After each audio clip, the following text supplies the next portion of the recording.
Hello everybody and welcome. In this video I will show you how to pair your headphones Soundcore P20i with your PC.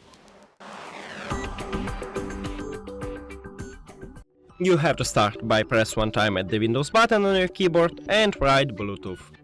Now click Enter and then click Add Bluetooth. Now open the charging case and remove your headphones from the charging case. It should enter to pairing mode automatically, so we should see it at the device list.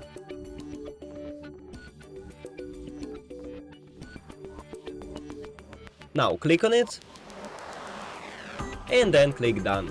We did it! Thank you for watching this video. If you found it helpful, please consider subscribing to the channel and leave the like on the video. It's really important to us. See you later!